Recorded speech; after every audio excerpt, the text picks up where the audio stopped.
Okay. All right. Double checking a few things here. All right. Anyone in the audience, if you have any problems, speak up, or if you can hear me, let me know in the chat. I can't tell from your guys' end. Let's see. All right. Patreon is open. Do.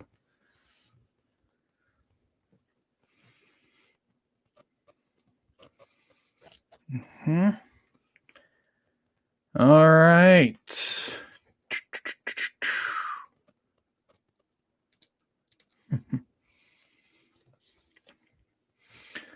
All right, I have about 5 people here at the moment. Anybody with audio problems?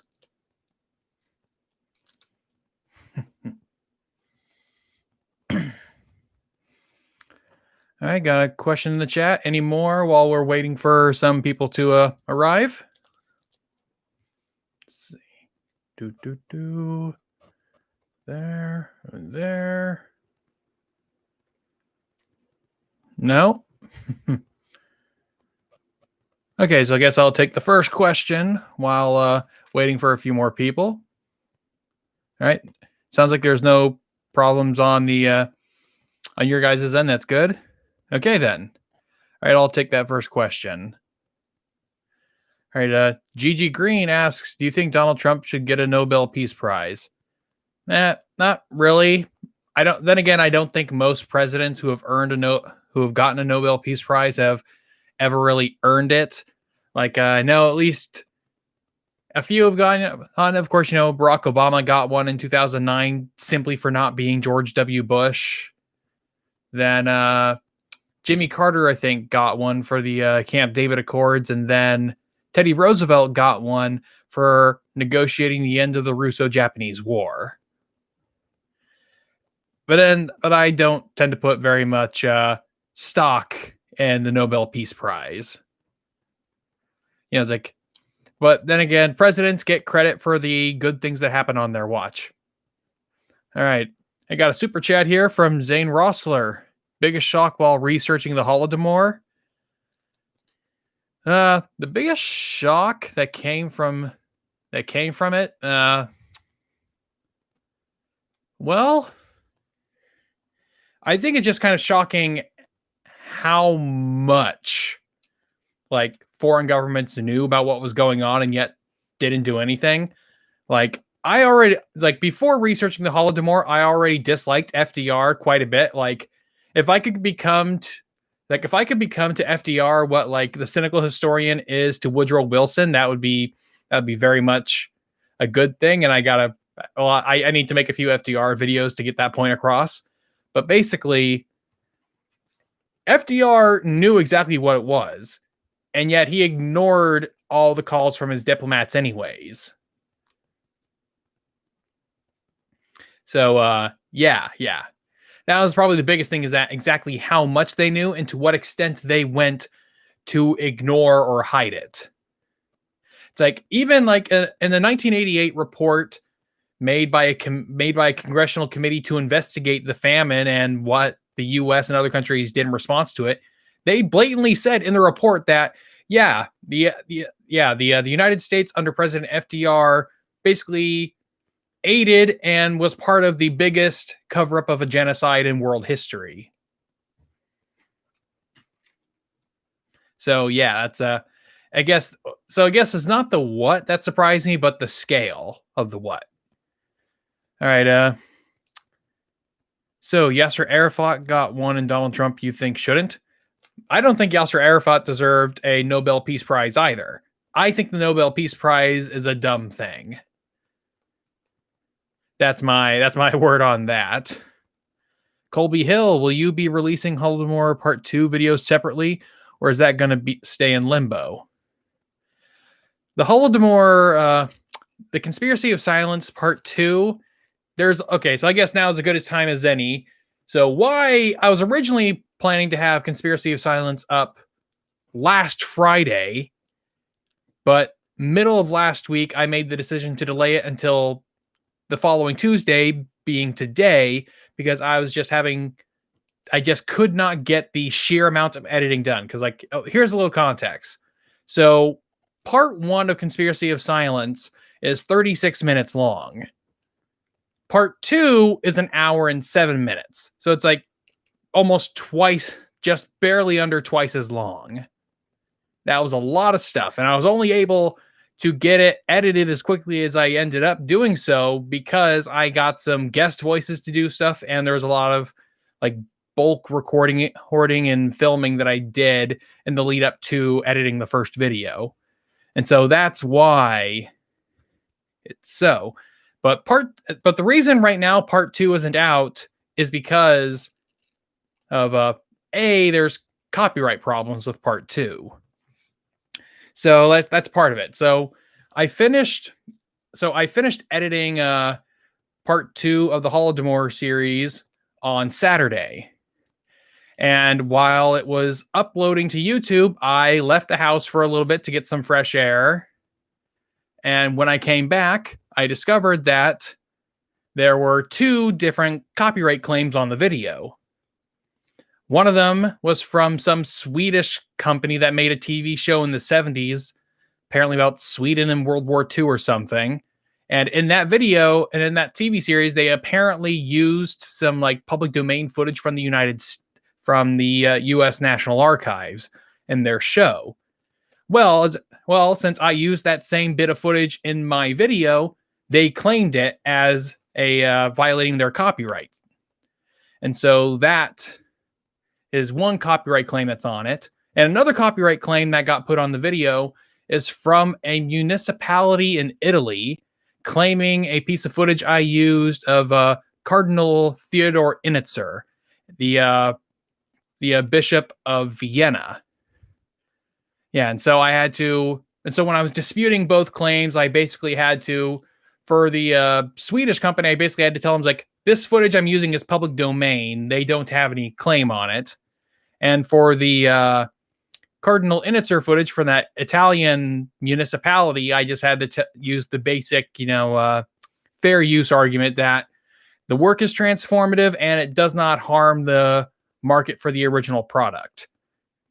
So, yeah. So that's part of the reason. But there's more problems with the part 2 than that. They grew because I uploaded it, and so it was stuck in a bit of a copyright limbo, copyright purgatory or limbo, whatever I want to call it at the moment. But I still shared it with my patrons. And so if you're a member of my Patreon, you can see part 2 right now. But here's the thing. In the part 2 that I uploaded, there was an audio issue towards the end of that video where I left in some of the original audio for one of the pieces of archival footage where I had some narration over it. Well, one of my patrons pointed this out to me. It was in part frustrating because it's like, damn it, I already went through all this work. It takes like 6 hours to export this thing out of Premiere, but it was an easy enough fix. I'm like, okay, well, since the original video currently has like 2 copyright claims on it, and here's the thing you'll learn if you do this stuff on YouTube is non-English speaking companies tend to not reply to copyright disputes very quickly, or sometimes at all, in which case because like when you have a copyright claim is made on one of your videos, you're allowed to dispute it and you give your reasoning for it. It's public domain, I own the rights to it, or it's fair use or whatnot. Well, you can make your argument and then dispute the claim. The person who made the claim in the first place has 30 days to respond to your dispute. And the problem for that with me is that, well, they have 30 days to respond to it, and they made the claim on December 12th. 30 days from there would put me very well into January. And here's the thing. You don't want to post a video with that much work put into it in January, because January is the worst month for ad revenue on YouTube. The ad revenue on YouTube goes up and up and up in the last quarter of the year. And then in January, it takes a huge dive. And so that's why in January, most YouTubers don't put out their best work. It's because it's just not a good time to put that much effort into something that's not going to make very much money back. And so for a while, I'd been having to think like, if I can't get this video and the copyright dispute resolved before Christmas, I might have to wait to publish the video until like March in order to make it worth the ad revenue. And so that's sort of in a moment I'm in now. But another bigger problem has come up in the last couple of days than just all the copyright stuff. So beyond the copyright stuff, like I said, that audio issue towards the end of the video that a patron pointed out to me, I fixed it and then just went back into Premiere and exported it again. But then I kept having problems occur during that exporting process, where although the video is an hour and 7 minutes long, the MP4 file that got exported from it would only play the first 20 minutes. Even though the MP4 said there was still an hour and 7 minutes on the MP4, only the first 20 minutes were playable. And that's what I've been dealing with for the last few days. And I've been re-exporting the video every time. And unfortunately, exporting the video takes like 6 hours.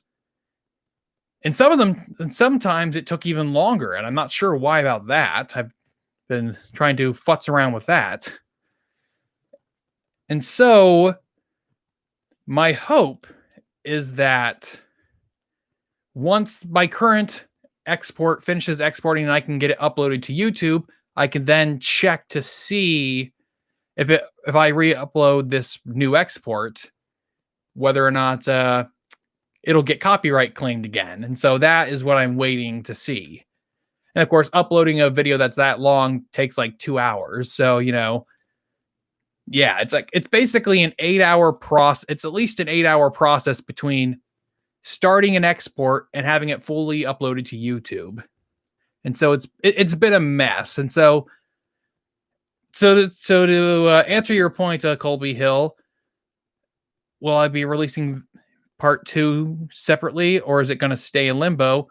It's the original plan. The plan is to release it separately from the rest of the parts. It's just that I have to wait until I can get an answer, partly on the copyright thing, and also to make sure that all of the technical issues that have come up since then are resolved. I know that's just a long way to explain that I don't know when the video is coming up. Part 2 is finished. It is fully completed, and I've already started on part 3, but I don't know when part 2 is coming out as of yet. I have to hear back from some Swedes and Italians. All right, now that that's through, I'll get on to some more questions. Let's see. Garrett Allen, nice mustache friendly. Thank you. I grew it myself. Unfortunately, just comes in blonde. All right. Eliezer Rivera. I hope I'm pronouncing your name right. I stumbled upon your channel recently. Excellent content. Well, thank you. Thank you. I try. Stalking Horse. Yes, make FDR videos. That's the plan. There will be a few of them next year. So yeah, Lars and Rune, the beard. Are you going Amish? No, I'm not going Amish. I'm just, it's cold. That's one of the reasons why I have it right now, is that it is cold. I have shaved my beard in December or January in the past, and I've always regretted it because it's really cold. So if I do shave it, it won't be until the spring when it gets warmer again. So it's a practical purpose beard at this point. So yeah, Colby Hill, did you get Mr. Beast or Cynical Historian to do any readings? I did. Both of them are doing readings for the next video. In fact, and so in part 2, there are 12 guest voices in that part. So you'll find a few voices you might recognize if you watch the history community. GG Green, why is there no outrage by the Black Lives Matter and the killings of 115 people in Africa? I don't know which story you're talking about, so I can't comment on why there is or isn't outrage or whether or not it's outrageable. I'm not sure at the moment. Colby Hill, fair use sounds like a pain in the butt to deal with. It is. It is a pain, but we have nothing else, short of trying to recreate the Hollywood film system for individual YouTubers, we don't really have much of an option.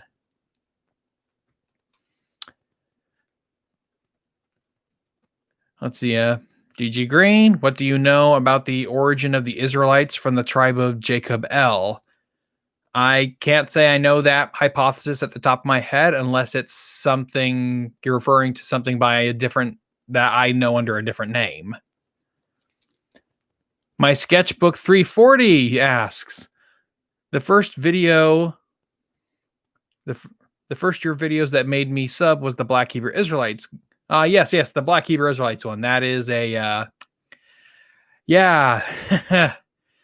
That one was a trip going down there.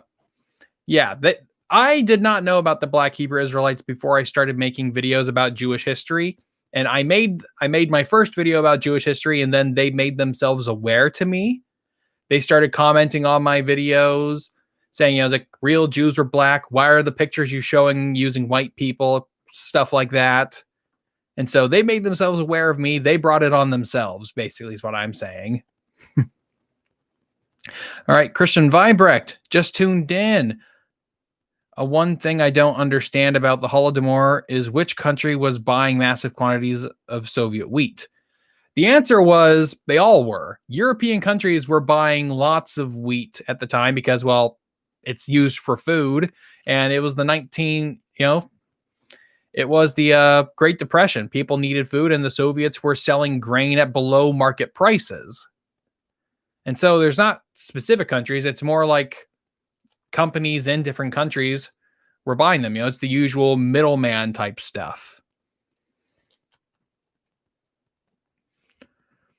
See. Yeah, so basically it was a bunch of people, bunch of different European countries were buying grain from the Soviets because, when you're poor and hungry, you're not so choosy about where your food comes from. Beggars can't be choosers. GG Green, Boko Haram just killed a whole bunch of people in Nigeria. It's like, that sounds believable, but that also sounds generic. I haven't paid attention to that kind of story. So it might be very tragic. I don't know. It hasn't come across my radar. Lars and Rune, do you know about the British American occupation of North Russia in 1919?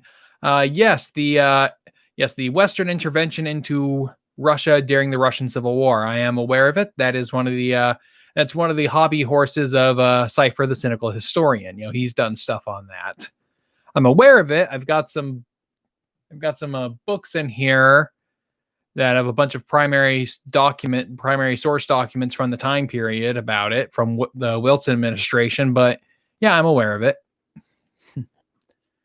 Stalking Horse. I think the only thing I have ever seen about FDR was his attempt to pack SCOTUS. I would like to see more info critical of him because most sources lionize him.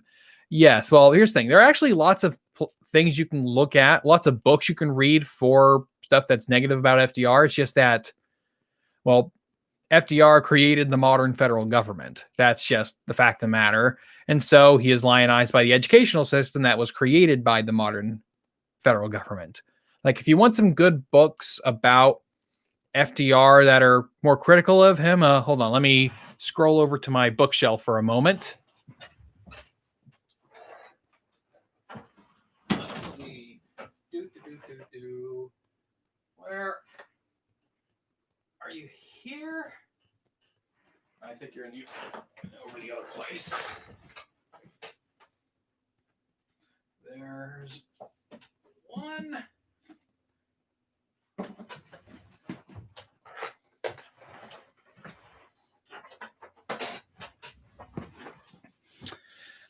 So if you're looking for stuff that's negative about FDR, I might recommend this book here. It's called New Deal or Raw Deal: How FDR's Economic Legacy Has Damaged America by Burton Folsom Jr. This thing right here, it's a pretty good book on the subject if you want to know about like a lot of the long-term negative consequences of the New Deal and FDR's economic policies. And another one you could look at would be Amity Schlaze's The Forgotten Man. Now, she's got a couple other books, one about Calvin Coolidge, one about the Great Society, that cover sort of similar from a similar perspective, showing how these, like how first the New Deal and then later the Great Society were both sort of caused lots of economic and social damage to the United States. So if you're looking for negative stuff about FDR, I would recommend those two first. They're probably the most approachable for a layman. I don't know what your individual level of knowledge is, but that's where I would start.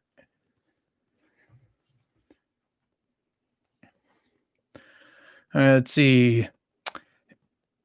Internetera, any plans on continuing the Historical Jesus series? If you're talking about the Christ myth theory stuff, I don't know when, if ever, I'm going to continue it. If you're talking about like the stuff I did with Jesus in Japan, that wasn't really a series, but it's also something I could do a series on if I wanted to. So at the moment, it's just mostly if I feel like it. And at the moment, I currently don't. Let's see. Yeah, Small Chungus, are you a Shriner? I noticed the hat in your videos. Ah, yes. Uno momento again.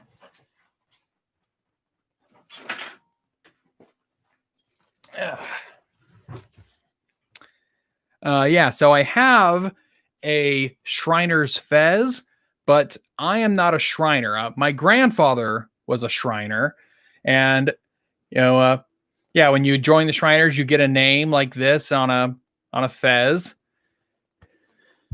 And although I think Shriners today are mostly known for children's hospitals and driving those tiny cars in parades, that's not what the Shriners really do. They're mostly a charitable organization nowadays, and they have connections with the Freemasons.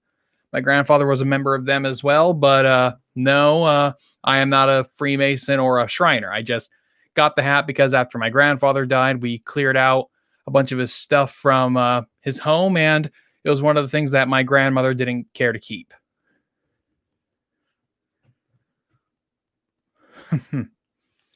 Okay, Jeff Sloat. Why do you think communism has become fashionable again among young people? Is it lack of history education or something else? Well, it's one of those things that just keeps brought up, because here's the thing. You've probably heard of the phrase, there's a new sucker born every minute. It's kind of like that, but also it just has to do with young people just haven't experienced this before.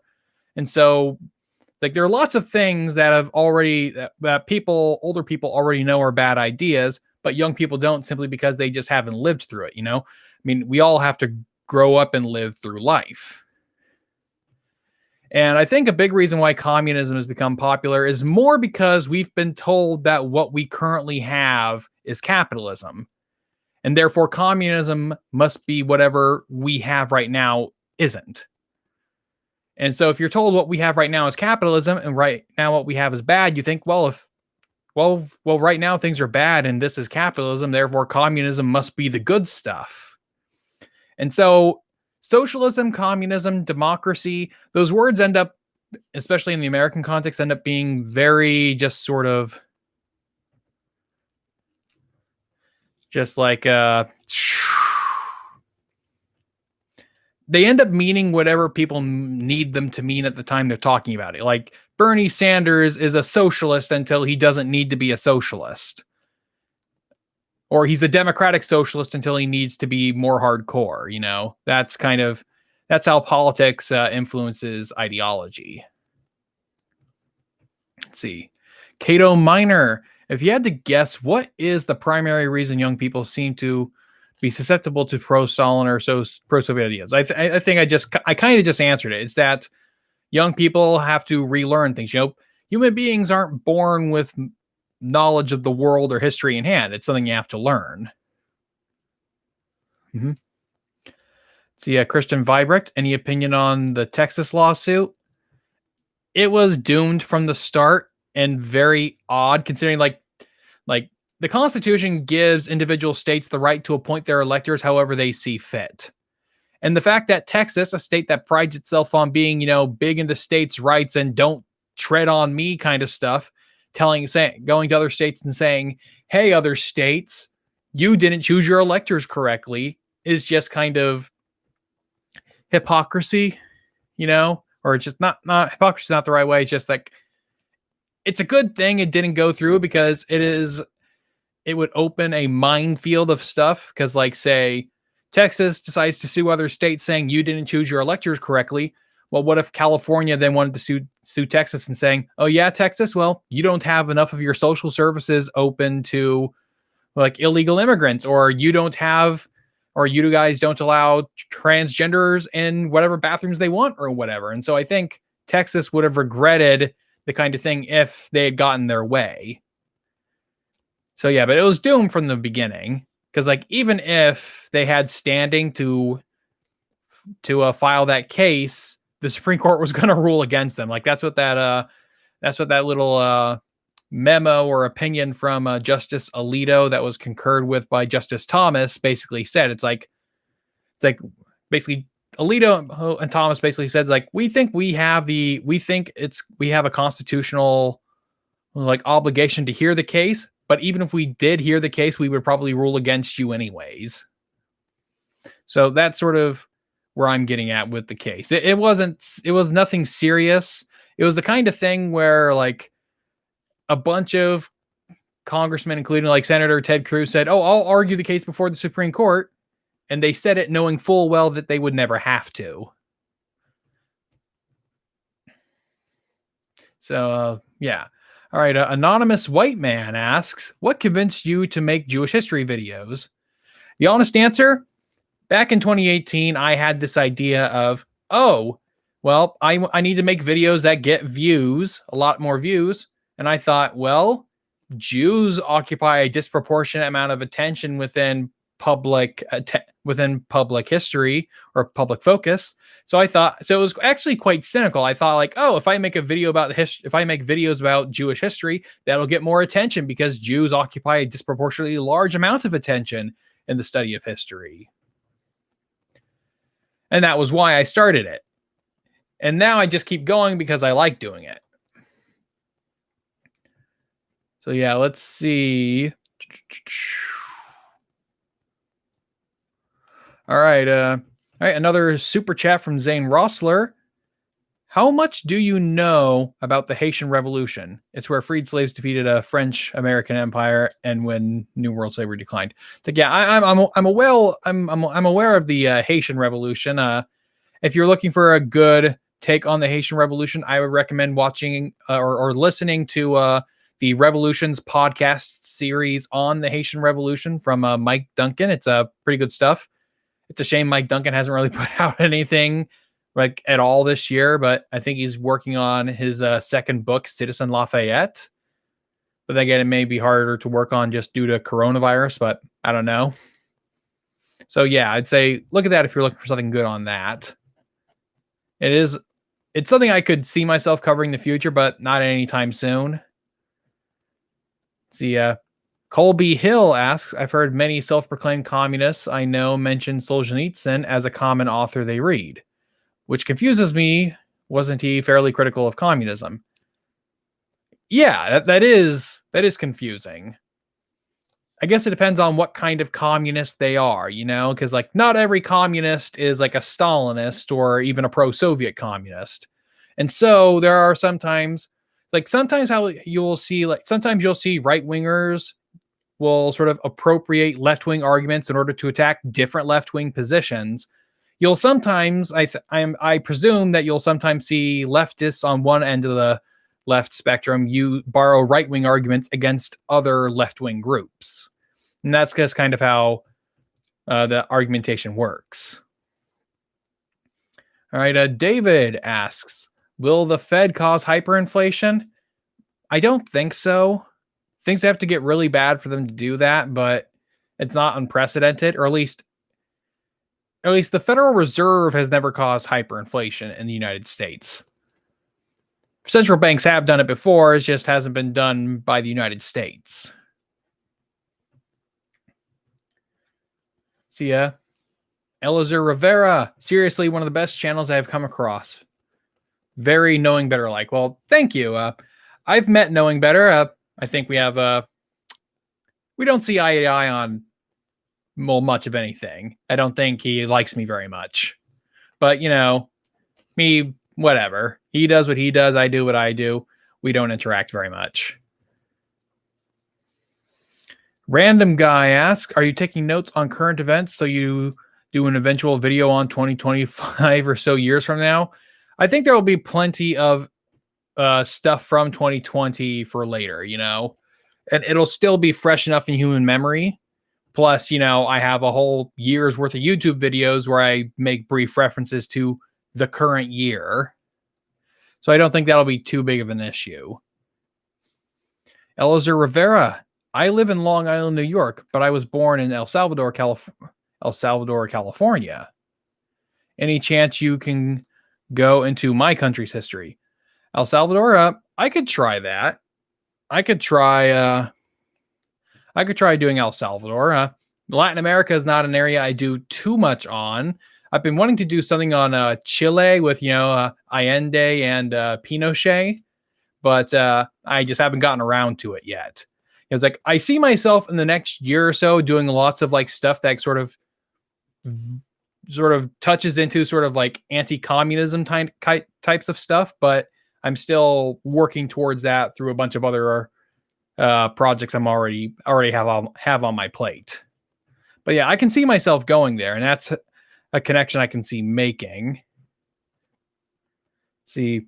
All right. Stalking Horse. Have you seen the video on the Holodomor from the YouTube channel Shotam Al-Shakia? They are a national broadcasting channel from the Republic of Georgia. They have a lot of Soviet-sourced film. I have not seen that. Most of the footage I've been using, Soviet footage I've been using, has been from a YouTube channel that has a bunch of Soviet films on there. So I don't know the Georgia one, but it might be worth looking into for mining B-roll footage. Jeff Sloat, good job with my name. Got it on the second try. That's rare for new people. Well, thank you. I guess. I don't know what language your name is. Colby Hill, the Texas lawsuit seemed like an incredibly cynical and short-sighted lawsuit coming from someone who wanted Trump to win. It would have created an incredibly dangerous precedent. And you are exactly right. And that's why a bunch of people like Ted Cruz and other congressmen all offered to argue the case in front of the Supreme Court, knowing that they wouldn't have to do it. There's also some people thinking that since this lawsuit was coming from the Texas Attorney General, who is currently under investigation, that he may have been hoping to get a pardon from President Trump in case something bad happens. That's one theory that's out there. Don't know how much to put behind it, but it's definitely a possibility. Samuel Thompson, what do you think about Joe Biden? Do you think he will be a good president? Joe Biden really strikes me as like a caretaker president. Like he's going to be very, I think, Bill Clinton-like in that way. Bill Clinton didn't really do much that was very big at all. And he was largely a caretaker president, like shepherding the United States between the very short post-Cold War period and the 9/11 and the War on Terror era. And I feel I'm getting a lot of those vibes from Joe Biden. Let's see. All right. David, do you think people before World War II were more responsible or are the same throughout history? I think the levels of responsibility, whatever you call it, I think what it means to be responsible varies from time period to time period. And so it's kind of like placing a modern standard of what it means to be responsible on the past is not really fair. And it's not really fair to do the reverse either. It's like holding people to a different moral standard that they couldn't have possibly held because no one held it at that time.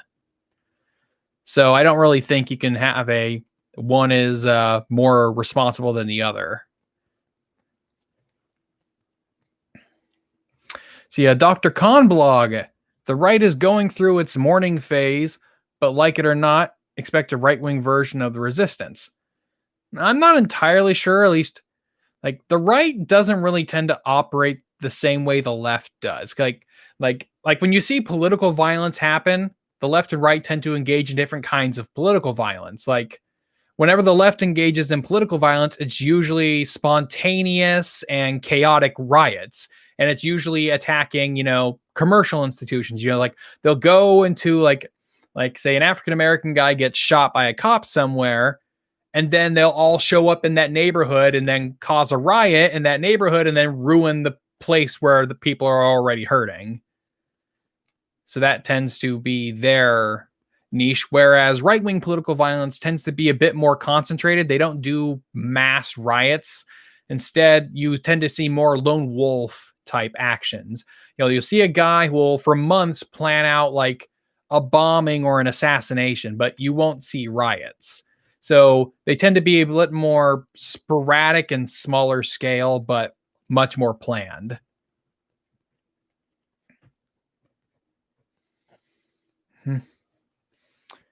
Valkyrie Medic, Texas sued on grounds that they violated their own state's constitution and or the U.S. Constitution. Far different from saying you don't give enough to illegal aliens.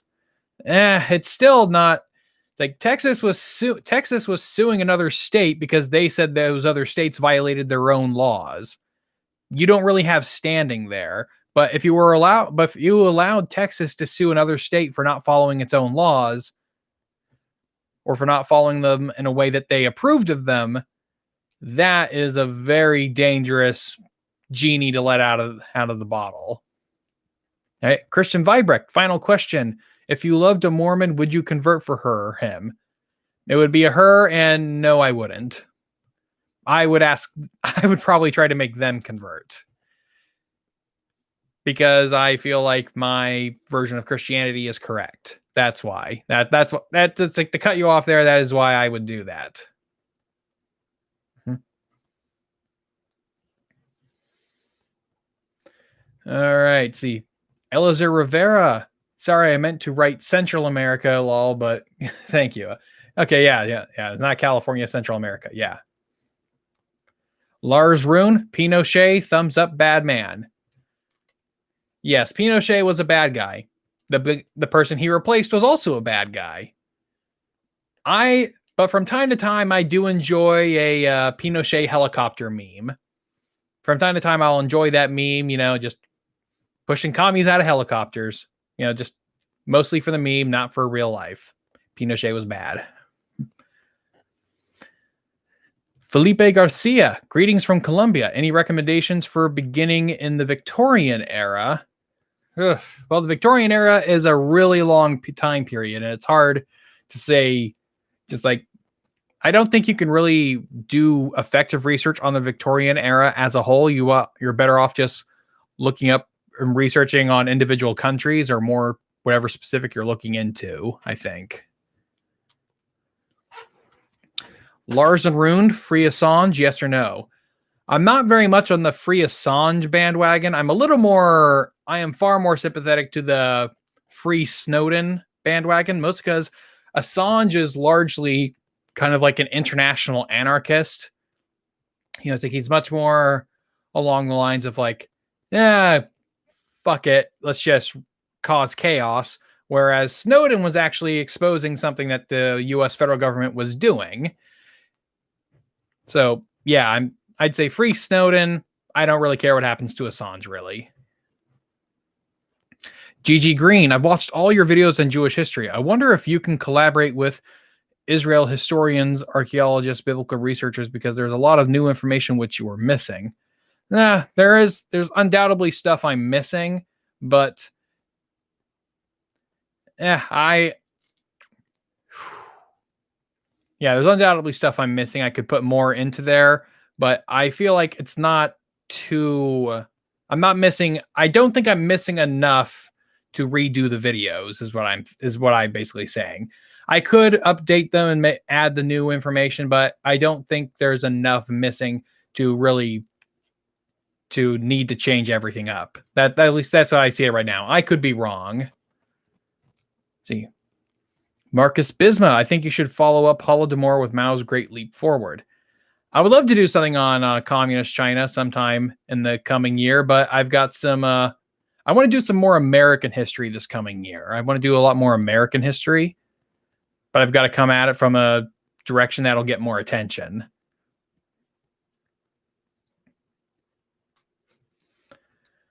Let's see.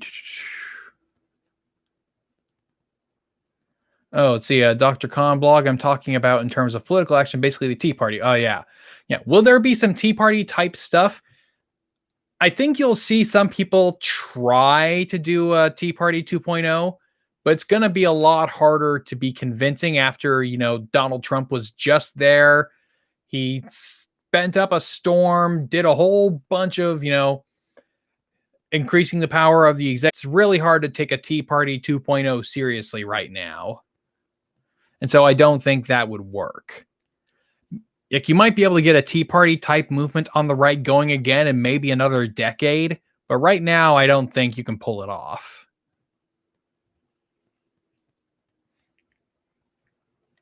Cato Minor, do you think QAnon will inspire a Timothy McVeigh-esque terrorist?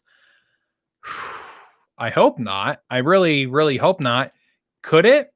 Possibly, but like I said, I'm not entirely sure. My money is on no, but it is a possibility. Samuel Thompson, do a video on banana republics. I might. Elizar Rivera, the Chilean vid sounds like a great idea. Now, thank you. Yes, I've been wanting to do this whole thing of Chile and like the involvement or the alleged involvement of the Chicago School of Economics, with Milton Friedman and them. It's like they get blamed a lot for it. It's like they overthrew it for capitalism, did all these bad things. It's like it's not nearly as simple as what any of you are thinking. But yeah, that's something I want to do there. So yeah, Colby Hill, I see you have a Nintendo Switch in the background. What games do you play? And have you looked into any pseudo-historical games where they're based on historical events but take liberties? I don't really play historical games like Assassin's Creed or any of those other similar style games I've never played. And as for what I play on the Nintendo Switch, I don't play very often. The Switch mostly for me functions as like a Smash machine. That's most of its functionality. I've got like a Breath of the Wild on there, but I've hardly touched it. I've also got like a Pokemon Shield on there, but I've also hardly touched it. I guess can't get into... I haven't been able to get into the last couple generations of Pokemon games because they just... I don't know. I don't know why. They just don't keep my attention the way they used to. Connor Graves, are you from Minnesota? No, I'm not from Minnesota. I am from Central California, which has a lot of people from Oklahoma here, because a lot of people from Oklahoma came here during the Dust Bowl, but I'm not descended from them either. No, I am a first-generation Californian.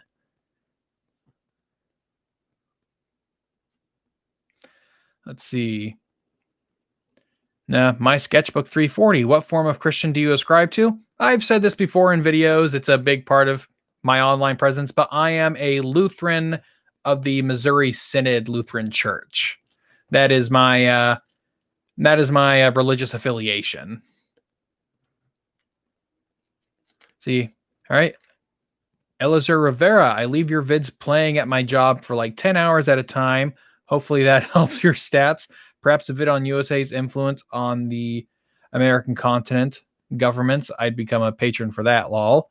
Well, I need a little more clarification of what you mean there, but thank you for leaving my videos on for a long time. It helps, people watching the videos is always helpful. David, are people being dumbed down, or do you think people are just as informed as people in the past?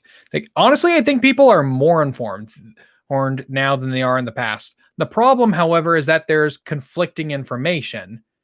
And it's partly because, as Abraham Lincoln said, you can't trust everything you read on the internet. So that's part of the reason. Also, there's, of course, cynical reasons why, people can lie or just have completely alternate views. Like here's the thing, like a lot of the hardcore Trump people right now that are still claiming that there's massive voter fraud and that there's no way he could have lost the election. those people aren't basing their, it's like they have the same acts, they have access to the same facts that everyone else does, but they're refusing to believe it because it doesn't fall within their own political narrative, And so that is what, and that is the much bigger idea nowadays. It's not that people never were never blinded by their politics to the facts of history before, but nowadays it's just so much easier to do it. It's so much easier to ignore facts you don't like nowadays than it was in the past, because there's tons of people offering alternatives. See, Jerky Swiner 215, have you been to Israel after all of your videos on Jewish history? I have not been to Israel. I've only been outside the United States once in my life. It's not an uncommon thing for Americans to have never left the United States. But yeah, unfortunately, I don't travel much at all. And of course, during COVID times, that's even less. Let's see. Jeff Sloat, Mormons in America often claim the early church was persecuted in America unjustly. Justified belief. Also, do you believe Brigham Young had a role with what happened at Mountain Meadows? Okay, so yes, the Mormons were persecuted, and it's another one of these instances where I need to do a little more research into it, but I think it's kind of a mixed bag. On the one hand, the kinds of things that were done to the Mormons wasn't justified, but on the other hand, they weren't done for no reason either. Like why was Joseph Smith killed at the Carthage jail? Why was Joseph Smith in the Carthage jail in the first place? Well, Joseph Smith was in the Carthage jail because he went and destroyed someone else's private property. He went into another town that had a newspaper that printing, anti-Mormon news, and then he went and destroyed the printing press. And printing presses back then were very expensive. And so that's why Joseph Smith was in jail. And so early Mormon history is not as easy as just, they were unjustly persecuted. It's like, were they persecuted beyond what was reasonable? Yes, they were. But once again, it wasn't completely, they weren't just innocent angels there. Joseph Smith was ruling like a dictator in Nauvoo, so it's difficult there. Lars and Rune, do you watch Lutheran satire? Yes, I do. Colby Hill, who's your main in Smash? I'm pretty basic, but I'm a Link guy myself. I like his comment. He has a nice mix of like mid, long, and short range attacks. He's got a good mix of everything. So if you're someone who's not super hardcore into fighting games, but you still want a good playable character, Link is definitely a good choice.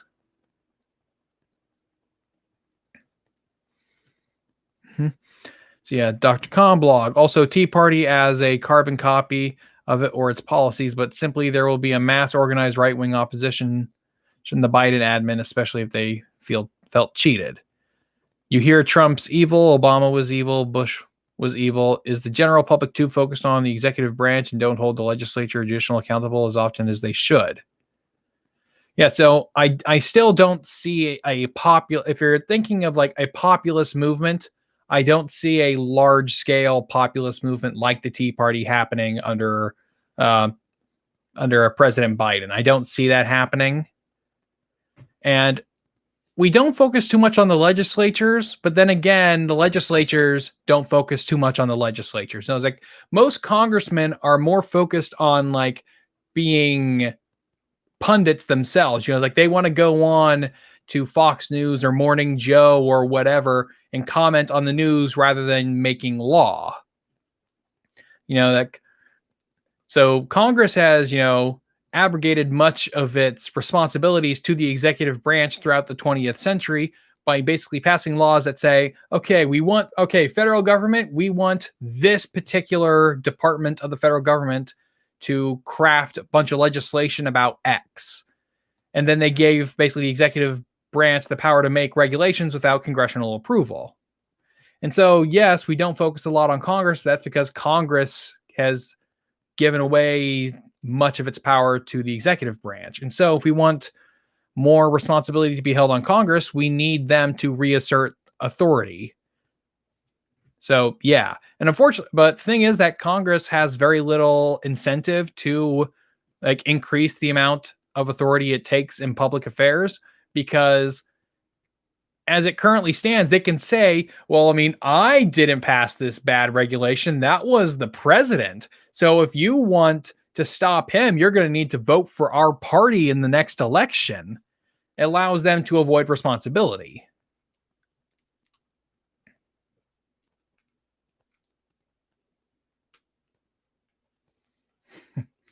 Okay, let's see.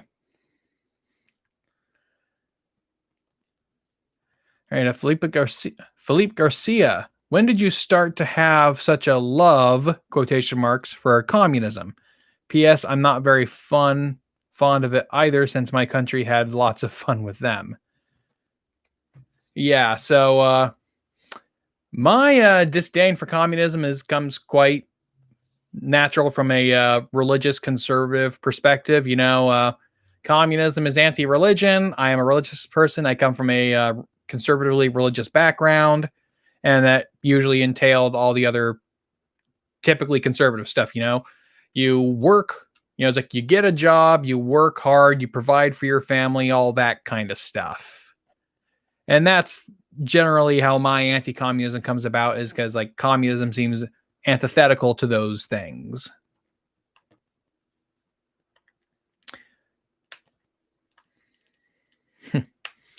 All right, Lars and Ruined. Fez massacre in Morocco of Jews. Do you know? I can't say anything specific about the Fez massacre in Morocco. Like, is that a 20th century thing or something done like several hundred years ago? I'm not sure. See, Jerky Swiner 215. Morocco is adding Jewish history to their curriculum and normalizing with Israel. Well, that's good. That's it sounds like if that's what's happening, Morocco might be signing on to the Abraham Accords if they're not already having normal relations with Israel. I'm not entirely certain. What do you think the legacy of the year 2020 will be? It's a little too early to tell. I think it's going to depend a lot on like how fast does the vaccine get out. Like if everyone in the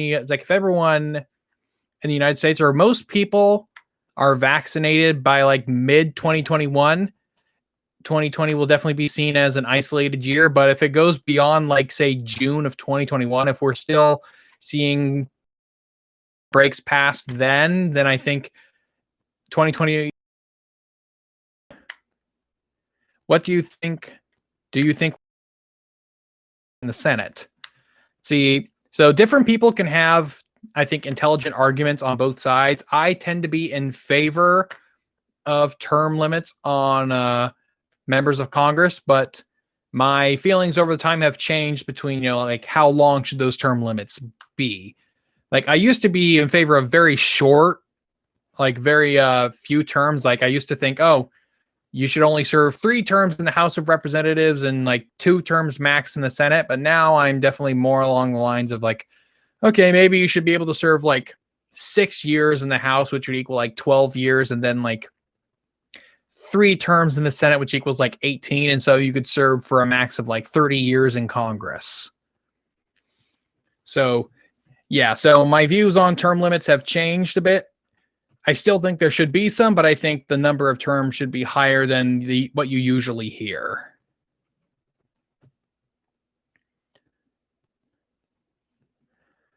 Okay, let's see.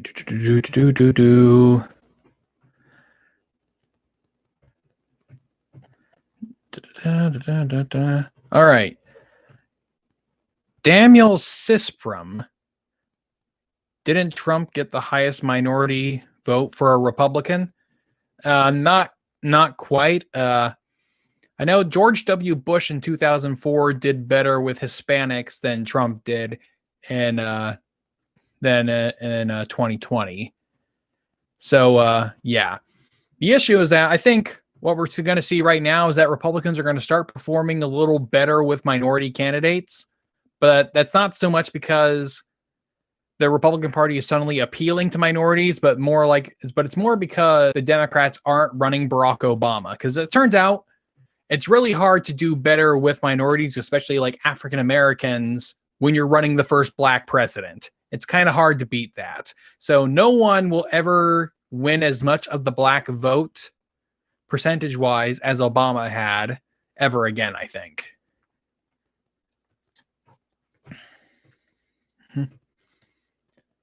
All right, let's see.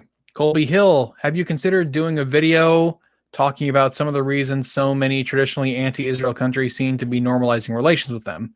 Oh, I mean, I could do that, but I could say that very easily right now. So during Barack Obama's presidency, he tried shifting American relations towards Iran during the 2010s. And so he's trying to be very much more pro-Iran, more friendly towards Iran, hoping to use them as a power balance in the region. Unfortunately, though, that just didn't work because Iran is ideologically opposed to the United States in terms of its politics and policy. It's ideologically opposed. So Iran just wasn't going to be friendly with the United States. And unfortunately, his attempt to try be super friendly with Iran damaged relations with the Arab states, with Saudi Arabia and all the Gulf monarchies and whatnot. On top of that, Obama's foreign policy was just kind of really bad. Like the way he withdrew from Iraq was incredibly irresponsible. There were responsible ways to do it, but he didn't do that because in 2008, he had campaigned on pulling America out of Iraq, and he decided to do it at the wrong time. He decided to pull out of Iraq right after the Arab Spring started, which was not good for stability, which allowed, the rise of ISIS and basically the eradication of Christianity in Iraq.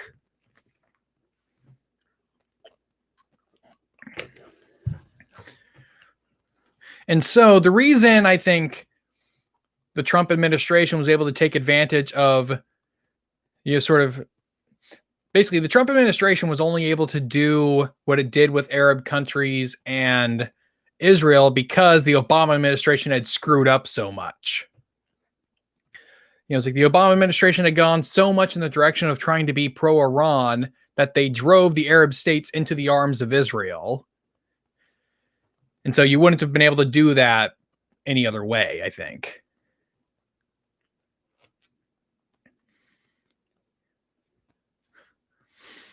Let's see.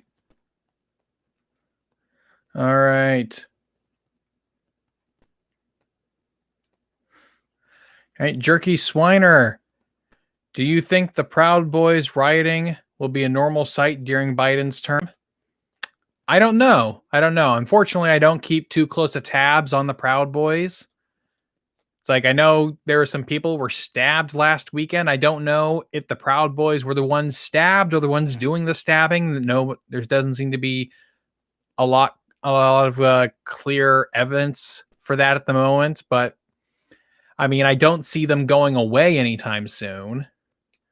And just like I don't see Antifa going away anytime soon.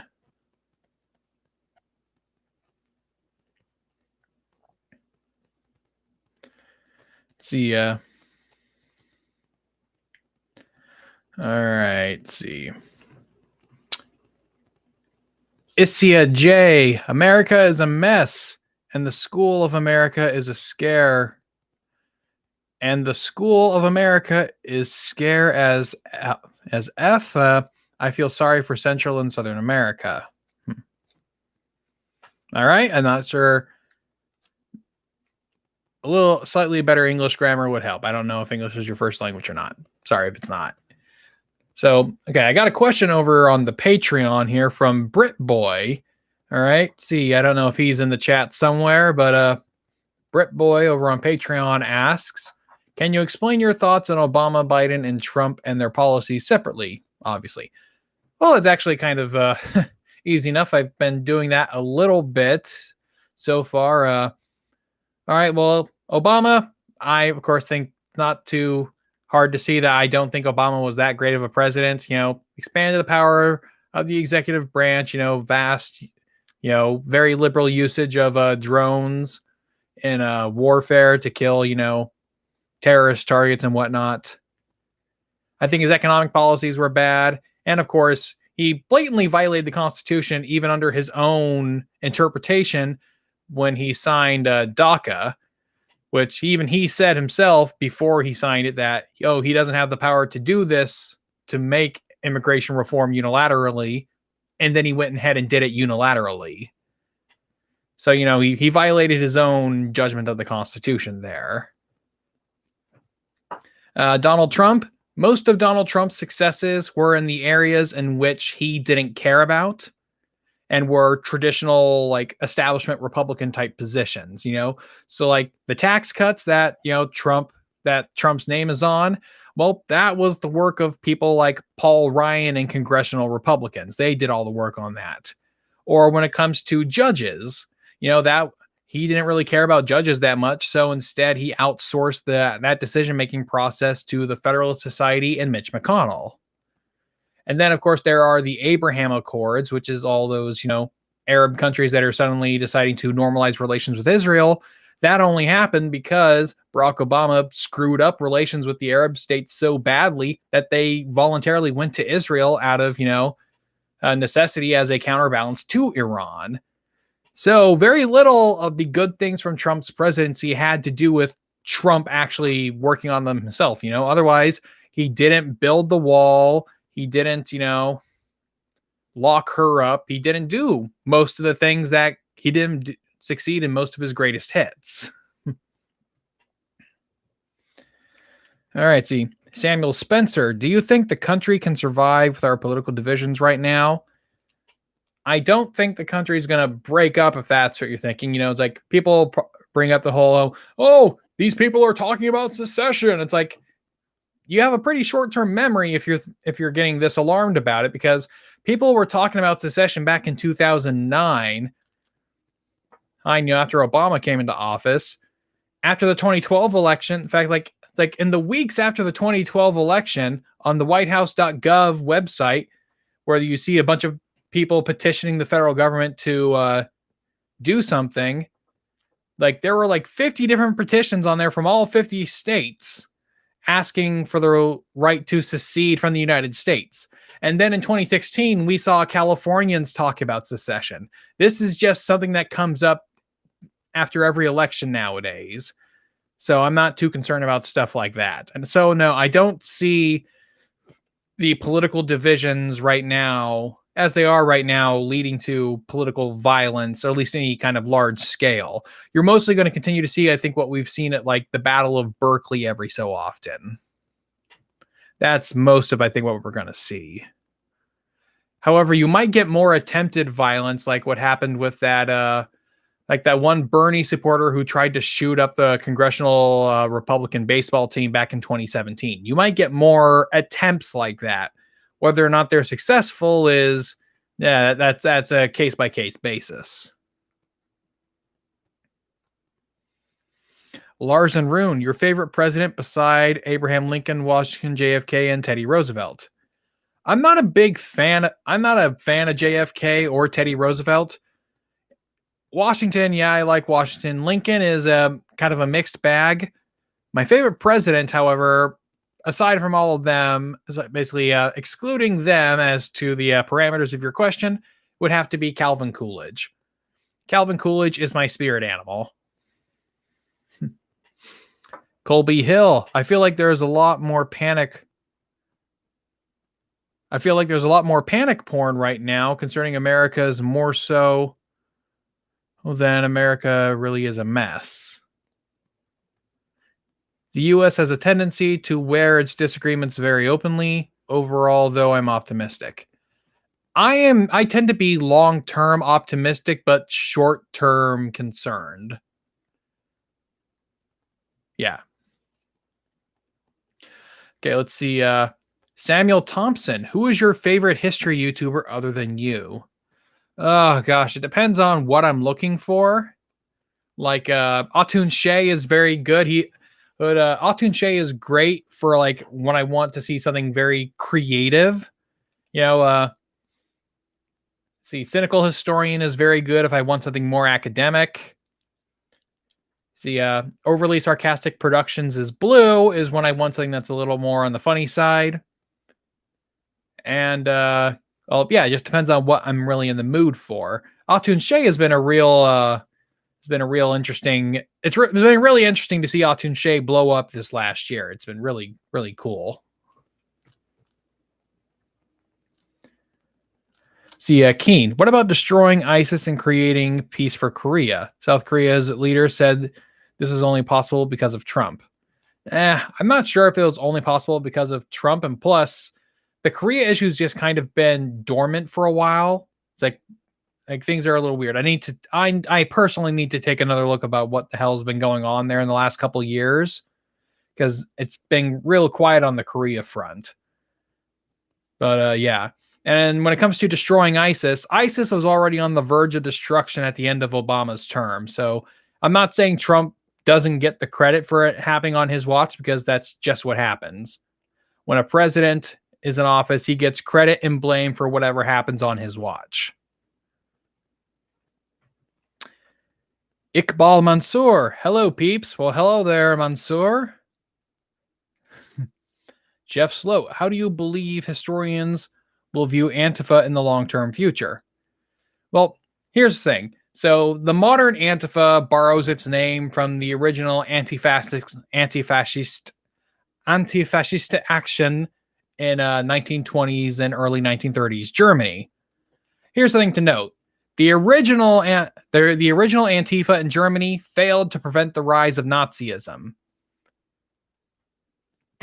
The new Antifa has also failed to stop the rise of Nazism, but then again, we haven't seen actual Nazis rising to actual power. Trump, as bad as he was not a Nazi. And so really, Antifa mostly just makes asses of themselves.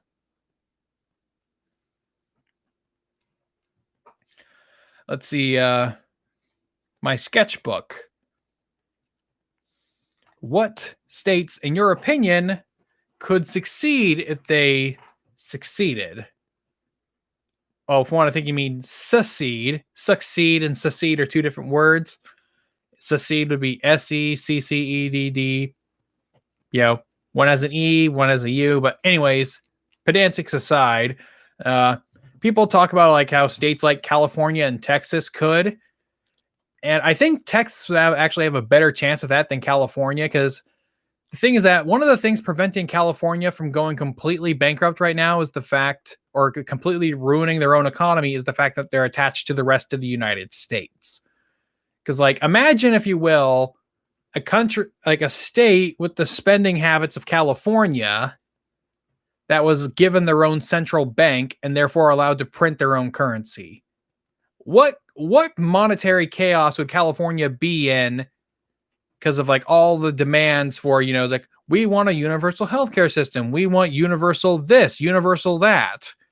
California couldn't afford to pay for all that, even if they weren't giving money to the federal government. So California being part of the United States is actually, I think, part of a kind of a restraining mechanism on them. You know, it's part of a restraining mechanism that's, you know, sort of protecting them from their own worst impulses. Texas, I think, has a better chance, mostly because it's a bit more fiscally responsible. See, Samuel Thompson, worst president other than Wilson. If I can't include Wilson on that list, then I'm probably going to say FDR. Dr. Khan blog. I just think if the right wants to win again, it needs to finally leave the 1980s and coalition build. Yes, there's some interesting stuff going on. You know, very interesting talk going on along with that stuff. I would listen to like Jonah Goldberg's podcasts, the Remnant and the Dispatch. Some pretty interesting stuff going on there.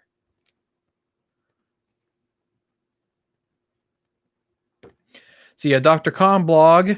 If you were to take over the GOP, how would you model it for success?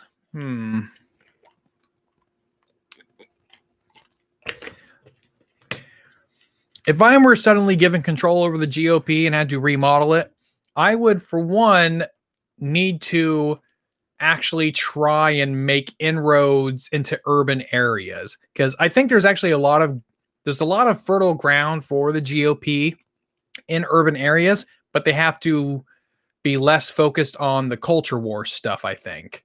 Because it's like there are a lot of cities that make it really hard to like start or grow a business, like there are tons of things like say zoning, different like zoning rules, or like uh what's the word, licensing kinds of things, like dang it, what's the name of it? It's the rules. You often hear libertarians complain about this because like, oh, different municipalities require you to have a occupational licensing. That's it.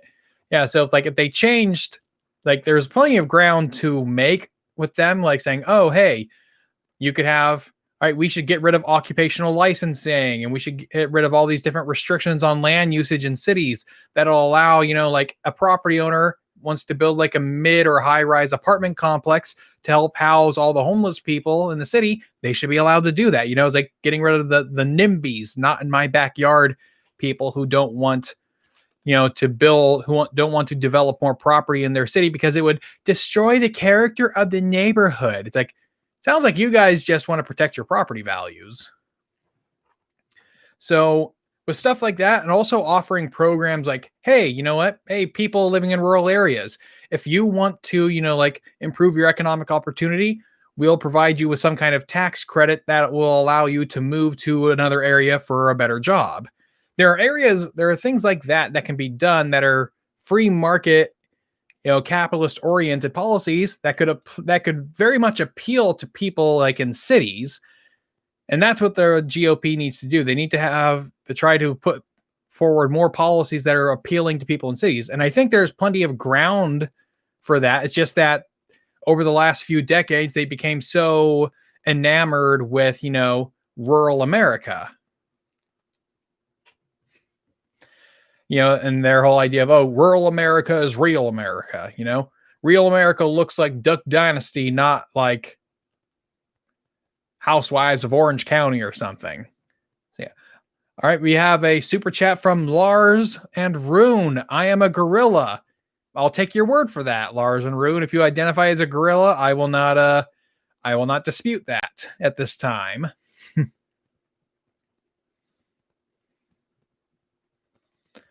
So yeah, stalking horse. If California split from the U.S., they would need to hold a conference of high-level financiers on a Catalina island. Something like that. Jeff Sloat, California is also water dependent on its neighbors. Good luck. Luck with that if they leave. Yeah, that's another issue. Benjamin, what do you think will happen to the Kurds? Haven't heard anything about that fiasco since Trump's decision to remove troops in Syria, where the Kurds were located. So I haven't paid too much attention to it, but from my understanding, he ended up not actually withdrawing troops from Syria, or at least not nearly as many as he had planned to. So not much actually happened on the Kurds in Syria front, to my understanding. I could be wrong. Samuel Thompson, I hear people on the left saying Jesus was a socialist. What do you say to that? I would say they didn't read the scriptures. One, Jesus didn't say give to Caesar so then Caesar could redistribute it to the poor people. Like the commands in the Bible are very much individual, saying, it's like you need to help your neighbor, not give to the state so the state can help their neighbor. Plus, the Bible is also very much, I personally read the Bible as being very anti-socialist, especially when you look at things like the 10 Commandments. Because, the 10 Commandments have, thou shalt not steal, thou shalt not covet, which are two big parts of socialism. Like if you want to implement socialism, you need to steal from people, their wealth or their property. And the desire to do that comes from covetousness. So, I don't think the people saying Jesus was a socialist have any room to stand on.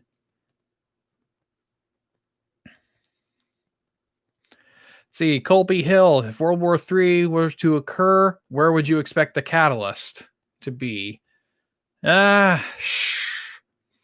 Once upon a time, I would have said like, somewhere in the Middle East, but I'm more and more thinking if World War III happens, it won't be because of the Middle East. Like the Middle East is it's weirdly isolated right now, and that like the United States is the main major outside power interacting there. Sure, you have Russia, but its actions are limited mostly to Syria. And so I think a World War III would more likely to occur somewhere in East Asia. Korea, Taiwan, those islands that China is making in the South China Sea, somewhere along that area is my more likely guess.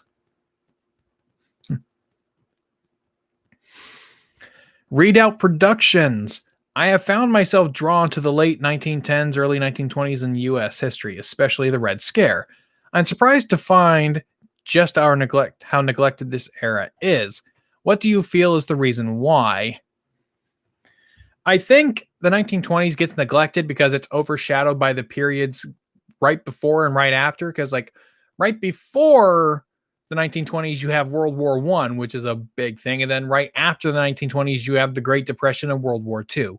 So it's another instance of just it's being overshadowed by its sibling historical periods, right before and right after.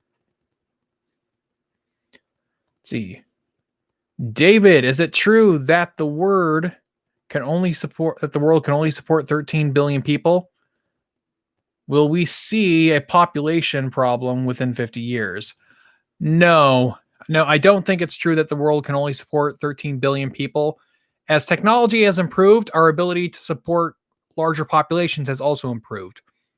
But even if that were the case, the global population growth rates have been slowing down drastically, and most estimates, including like from the United Nations, show that the world is probably going to top out somewhere, and population-wise is probably going to top out somewhere around 10 billion people mid-century, and then start by like either somewhere between mid to late 21st century, we're going to top out at around 10-ish billion people, and then gonna start seeing actual population decline from there.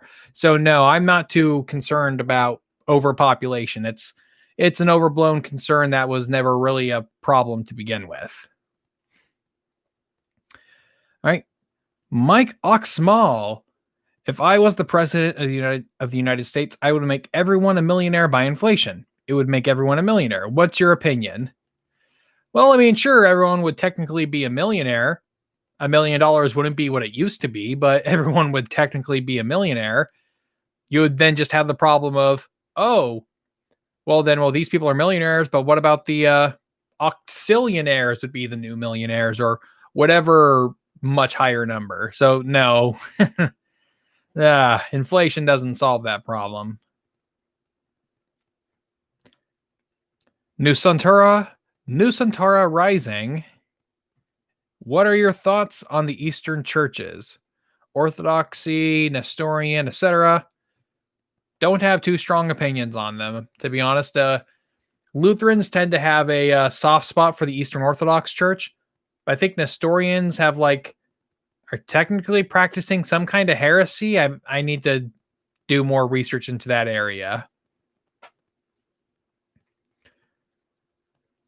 Let's see, Dr. Khan blog, aside from Sub-Saharan Africa and maybe India, birth rates have already declined in most of the world. That is true. Yeah, so the population bomb that people like Paul Ehrlich talked about in the 1960s is just not a problem.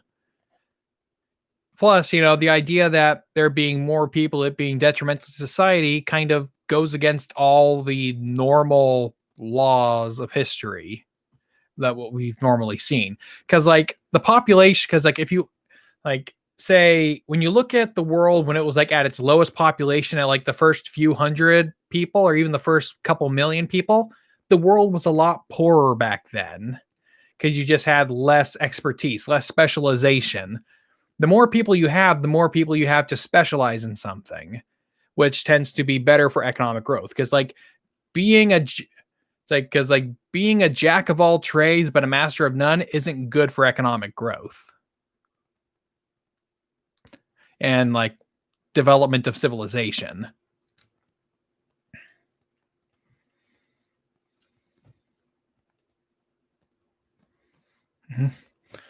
All right.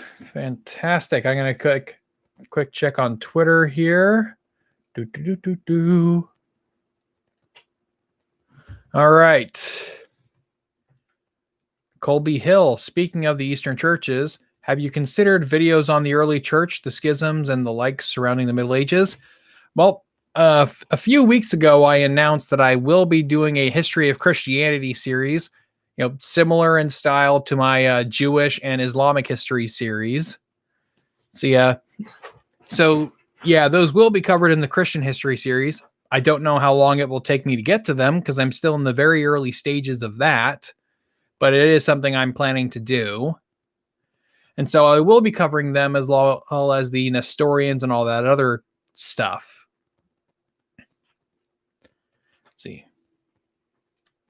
Let's see. All right. I think I'm going to keep this live stream going for about another 10 minutes. So go ahead and get your questions in the next 10 minutes. I'll be ending this at around 4:30-ish Pacific Standard Time, going a little shorter this time around. Let's see. A Conspiracy of Silence Part 2, the video in my Premiere file has finished exporting, and so when I'm done with this live stream, I will be uploading it to YouTube, and hopefully the re-upload won't get copyrighted. And if the re-upload doesn't get copyrighted, then it should be out sometime in the next few days. So, any more questions? See, like a boss 2 asks, what do you think is the legacy of the 2010s? Well, culturally speaking, it's kind of hard to say. Yeah, I'm not entirely sure. I become less certain of stuff like that the older I get, especially because it's just so soon. Yeah, it's just really soon. I think the legacy of it will be like something to do with globalism. Globalization will be a big part of it. Big part of its legacy. See, Mike Oxmall, is there any policy of Bernie Sanders you like? Well, once upon a time, Bernie Sanders and Ron Paul worked together to draft legislation calling for auditing the Fed. I don't know how much Bernie Sanders is still on board with that kind of stuff now, especially since Ron Paul's no longer in Congress and Ron Paul's kind of lost his mind a little bit in retirement.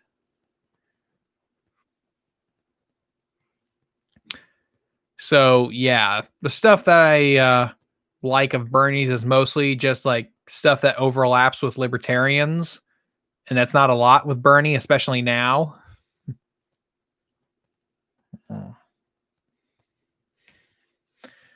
So, yeah.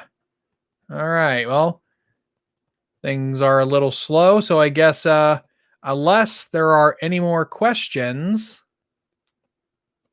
All right. There's one there.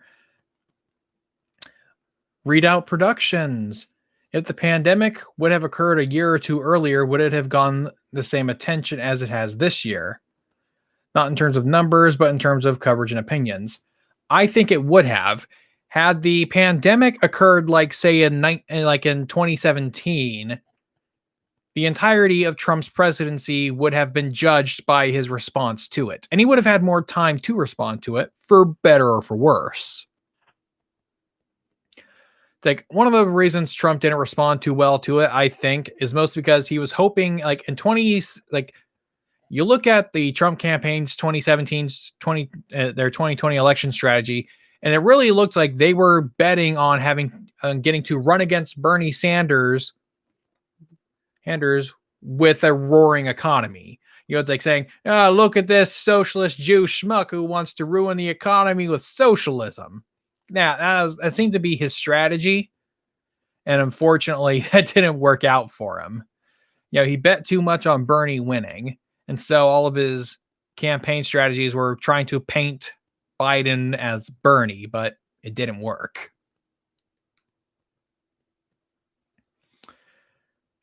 Nusantara Rising, what are your thoughts on Tyrannism, the ideology seeking to unite Hungarians, Turks, Japanese, Koreans? I don't know anything about Tyrannism or Tyrannism. I would have to look into that.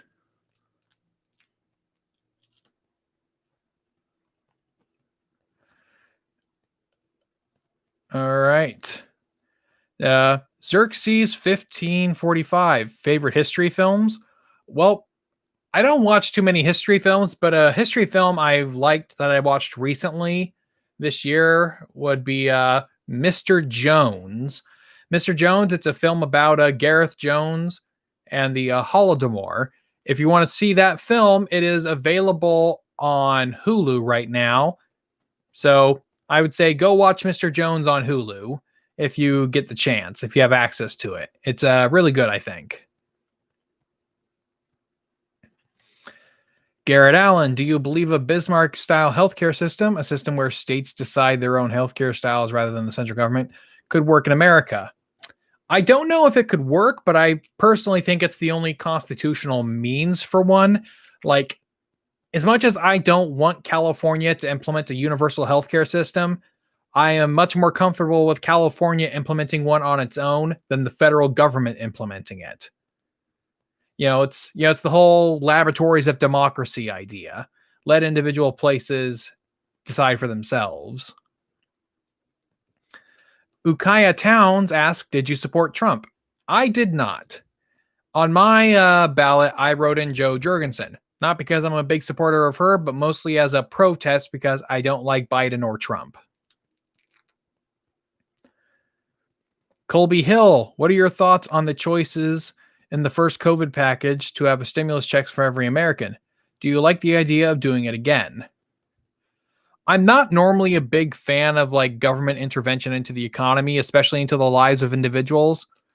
But when it came to this year, I've been a little different. I haven't really changed my principle on it so much as my thought is that you can't tell people they're not allowed to work and then not give them any means to survive. That's why this year I normally am not a big supporter of welfare and unemployment, but this year I was more fine with it because most of these people were on welfare or unemployment because the government told them they weren't allowed to work anymore. And so under this circumstance, I view unemployment checks like that more as a kind of a remuneration for there's this legal doctrine known as a taking, where it's basically, I see it more kind of like a,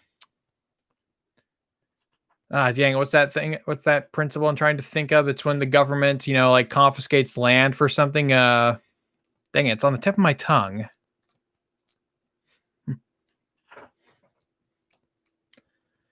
But yeah, it's like eminent domain. Thank you, user handle rotten. Yes. So this year, like I said, I'm not normally a big fan of welfare type stuff, but this year I've felt differently because since the government told people they weren't allowed to go to work, you can't tell someone they're not allowed to work and then expect them to survive.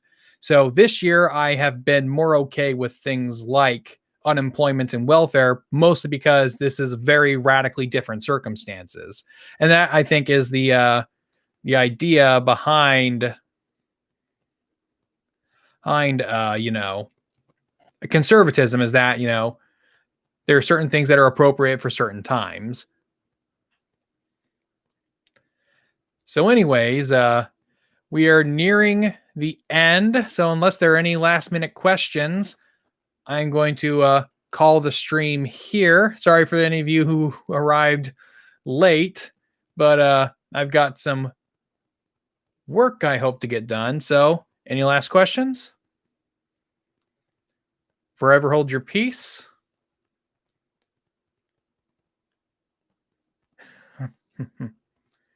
Mike Oxmall, are you homeless? I think the fact that I'm live streaming is evidence that I'm not.